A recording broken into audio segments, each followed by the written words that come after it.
बहनों और भाइयों, नेताजी सुभाष चंद्र बोस भारत की आजादी का एक ऐसा नाम है जिस नाम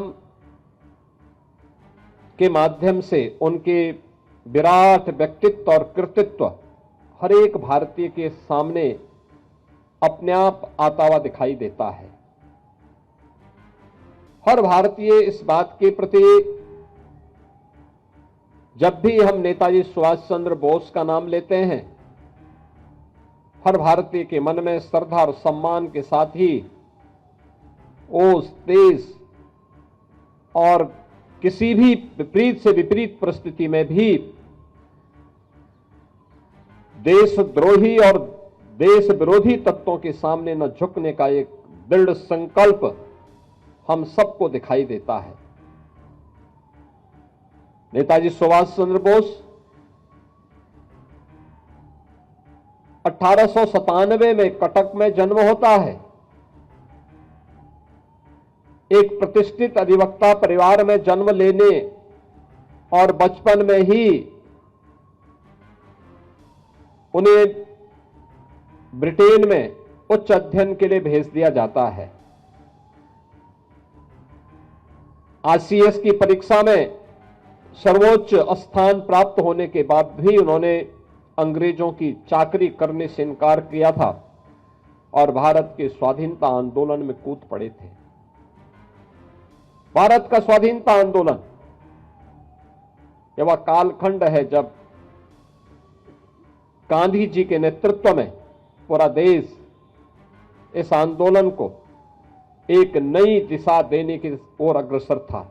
उन स्थितियों में भारत के क्रांतिकारियों के सिरमौर के रूप में नेताजी सुभाष चंद्र बोस ने इस आजादी की लड़ाई को एक नई दिशा दी थी।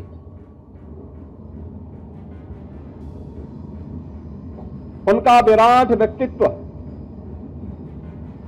हर भारतीय को प्रभावित करता था। भारत के अंदर हो या भारत के बाहर, उन्होंने भारत की आजादी के लिए जो योगदान किया, उनका एक एक शब्द अपने आप में आजादी के आंदोलन का मंत्र बन गया। याद करिए ना, जिन्होंने उस समय कहा था, भारतवासियों का आह्वान किया था कि तुम मुझे खून दो, मैं तुम्हें आजादी दूंगा। यह भारत की आजादी का एक मंत्र बन गया। उनका उद्घोष दिल्ली चलो का आज भी हर भारतीय को प्रेरित करता है।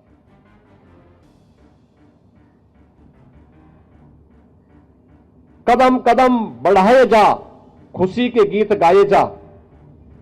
आज भी भारतीय सेना के रिक्रूट, कमीशन प्राप्त अधिकारी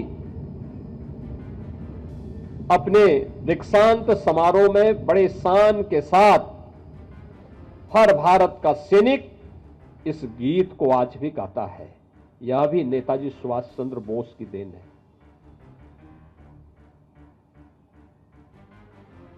स्वाभाविक रूप से भारत के प्रति जिनके मन में यह उदग्र भाव रहा हो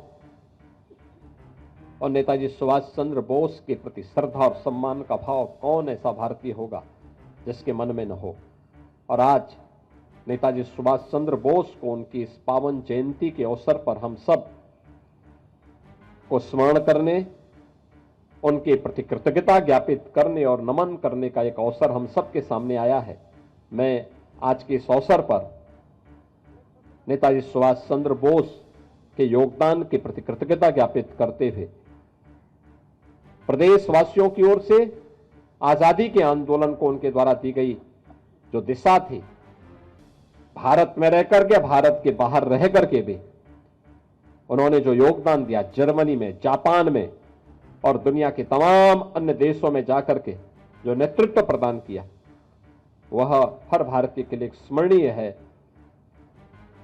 मैं इस अवसर पर उनकी श्री चरणों में एक बार फिर से प्रदेश सरकार और प्रदेश की जनता की ओर से नमन करते हुए अपनी वाणी को विराम देता हूं। धन्यवाद। जय हिंद।